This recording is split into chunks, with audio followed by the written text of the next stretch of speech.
नमस्कार, family drama आणि झी5 च्या या एक्सक्लुझिव्ह एपिसोड मध्ये आपलं स्वागत आहे. चला तर मंडळी, तुम्ही काय काय मिस केलं त्यावर एक नजर टाकूया. ज्या थरारक मालिकेने अख्ख्या महाराष्ट्राचं लक्ष वेधलं आहे त्या 7व्या मुलीची 7वी मुलगी यात आलेली रोमांचक वळणं तुम्हाला थक्क करून सोडतील. नेत्राला तिच्या गर्भात होणाऱ्या हालचालींमुळे भीतीवजा त्रास होतो. माझीच माणसं माझ्या बरोबर असं वागतायत, त्याचा त्रास झाला मला. रुपाली आपण फारच सज्जन असल्याचा आव आणते. काय चूक केली मी? पण शेखर हे आधीच ओळखून असतो. मला खात्री ही सगळी नाटकं आहेत तिची. विरोचक काहीतरी खूप मोठे खेळ खेळतोय. नेत्रा विरोचकाच्या षडयंत्राचं भाकीत वर्तवते आणि पुढे तिला नेत्रा? उलट्या होऊ लागतात. नेत्रा बोल ना, काय झालं? साहेब, तो संकेत, अद्वैतला काहीच कळेनासं होतं. ते बाळ आपले. पण नेत्राच्या उत्तरामुळे त्याचा जीव भांड्यात पडतो. नेत्रा, घाबरू नको, पुढे डॉक्टरही दिलासा देतात. स्माइल ठेव, काही होणार नाही. त्यामुळे नेत्रा आणि अद्वैतला हायसं वाटतं. काकू, अगं तू आजी होणार आहेस आता.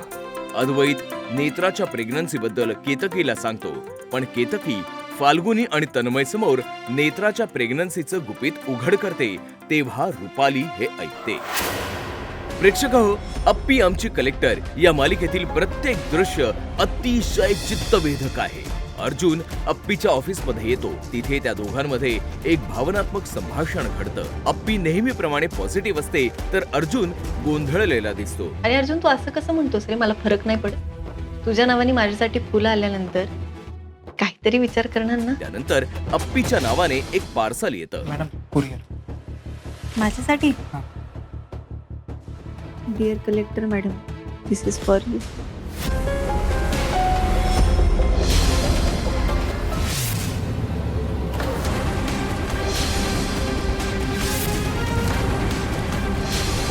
ज्यातील चिठ्ठी अर्जुन वाचतो. मैत्रीचं सामान आहे. मॅडम, तुम्ही खूप गोड आहात.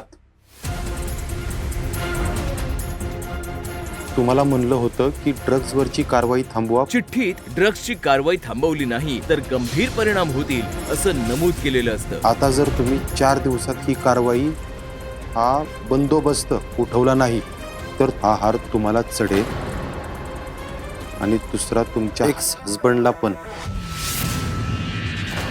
अप्पीला पुन्हा धमकीची चिठ्ठी मिळाल्याचं समजताच सुरेश आणि मोना हादरतात. अप्प्या, काय झालंय? कसली काळजी? या आधी जशी धमकीची चिठ्ठी आली होती ना, तशी आज अजून एक चिठ्ठी आली धमकीच्या ऑफिसमध्ये. काय? रुपाली सर्वांसमोर अर्जुन आणि आर्याच्या लग्नाचा विषय काढते. मी काय म्हणते, लग्नाचं बघायचं का आपण? अर्जुन धमकी प्रकरणामुळे लग्नाचा विषय तुर्तास कुणी काढू नये म्हणून सांगतो. तोपर्यंत प्लीज कुणी लग्नाचा विषय नका काढू. आणि आर्याही त्याला सहमती दर्शवते. मलाही लग्नाची काही घाई नाही. एकदा हे धमकीचं प्रकरण मिटलं की मग आपण बोलू. थँक्यू आर्या. भाऊजी वेळ का मागतात ते? त्यांच्या मनात फेरविचार तर चालू नाही ना? रुपालीच्या मनात मात्र शंकेची पाल चुकचुकते. सुरेश अमोलला अर्जुन विषयी विचारतो. अमोल, तुला बाबांना भेटायचंय का? त्यावेळी अमोलला भूतकाळ आठवतो. सिंबा, काय झालं बाळा? भीती वाटली.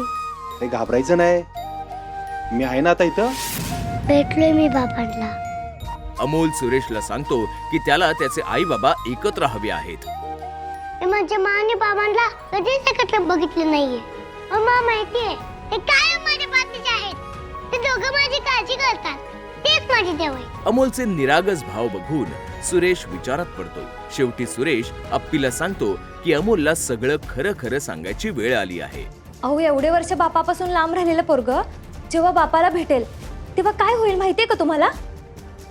त्याने आईऐवजी बापासोबत राहण्याचा निर्णय घेतला तर? पण मोनाच्या प्रतिक्रियेमुळे सर्वांसमोर एक मोठं प्रश्नचिन्ह निर्माण होतं. वहिनी, श्वेता नाहीये इथे. असेल आतमध्ये. मंडळी, नवरी मिळे हिटलरला या मालिकेत ऐन लग्नाच्या वेळी नवरी मुलगी श्वेताची शोधाशोध सुरू होते. एका रूम मध्ये श्वेताचे कपडे परिधान करून घाबरलेली लीला डोक्यावर पदर घेऊन उभी असते. दुसरीकडे बेशुद्ध पडलेली श्वेता विव्हळत शुद्धीवर येते. एजेच्या लग्नाला सुरुवात होते. किशोर आणि विक्रांतला या फसव्या लग्नामुळे आसुरी आनंद होतो. आलेले पाहुणे नवरी मुलीचा चेहरा पाहण्याचा आग्रह धरतात, त्यामुळे वातावरण तणावपूर्ण होतं. गुरुजींनी तर घरच्यांना नववधूचा चेहरा बघायला मनाई केली आहे ना, मग आम्ही बघितला तर काय प्रॉब्लेम आहे? आता आपण विवाहाच्या विधींना सुरुवात करणार आहोत. गुरुजी पुढच्या विधींना सुरुवात करतात तेव्हा श्वेता तिथे पोहोचते. एक एक करत लग्नविधी पार पडू लागतात. आता तुम्ही सुनेचा पदर काढू शकता आणि तिचं प्रतिबिंब पाहू शकता. आणि जेव्हा नवरी मुलीचा चेहरा पाहण्याची वेळ येते तेव्हा लीलाचा चेहरा पाहताच सर्वांनाच जबर धक्का बसतो.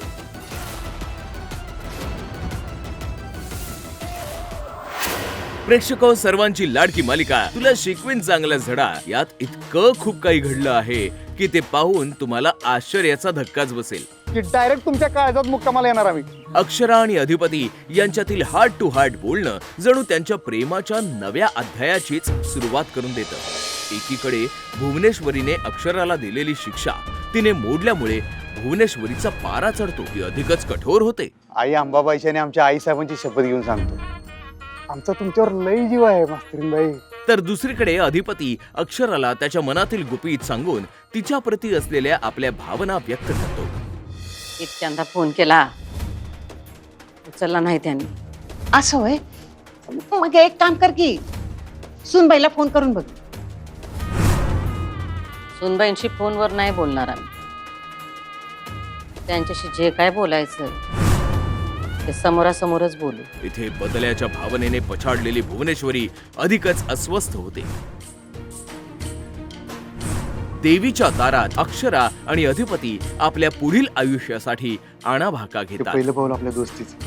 आयुष्यभर आपण एकमेकांची साथ नाही सोडत. दुर्गेश्वरी घरातील तणाव वाढवण्याचा प्रयत्न करते, ज्यामुळे अक्षराला अपराधी वाटू लागतं. अधिपती तिला समजावत असतानाच चारुहास तिची बाजू घेतो. बरोबर आहे अक्षरा, माफी वगैरे मागायची काही गरज नाही. पुढे चारुहास आणि भुवनेश्वरी मध्ये वादवादी होते आणि चारुहास तिला धमकीवजा इशारा देतो. आजपर्यंत तू अधिपतीला स्वतःच्या कयात ठेवण्यासाठी खूप प्रयत्न केलेस. आता तोच प्रयत्न करू नकोस, नाहीतर तुझ्या अंगलट येईल. सारं काही तिच्यासाठी. या मालिकेतील नाट्यमय वळण पाहून तुमची उत्कंठा शिगेला पोहोचेल. जबाबदारीची जाणीव असलेली उमा अनर्थ टाळण्यासाठी मूळ घरात पाऊल ठेवण्याचं धाडस करते. इथल्या घरात रघुनाथ उमा कुठे गेली म्हणून विचारपूस करतो. उमा, तू काय करतास इकडे? उमा मूळ घरात प्रवेश करताच लाली सर्वांसमोर तिचा घोर अपमान करते. अगो माहित आहे मका, अजून या घराचं मोह सुटत नाही ना तुका. बंधू मध्ये पडून लालीला आवर घालण्याचा प्रयत्न करतो, पण रागाने लाल भडक झालेली लाली मात्र उमाला वाईट साईड बोलण्याचे काही थांबवत नाही.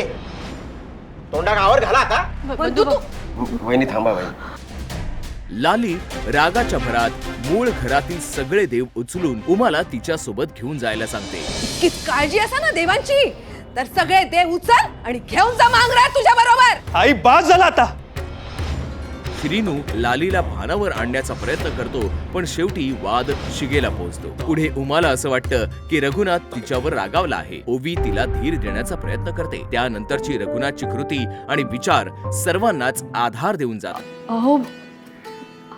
अहो पण या आपली मूळ जागा सोडून देवाला आपण इथं आणू शकत नाही. प्रेक्षक हो, ही फक्त एक झलक झाली. या मालिकांचे संपूर्ण एपिसोड्स पाहण्यासाठी आताच झी5 ॲप डाउनलोड करा आणि पहा सर्व मालिका कधीही कुठेही, तेही एकदम फ्री. फक्त झी5 वर, कारण झी5 टीव्ही आहे आपला टीव्ही.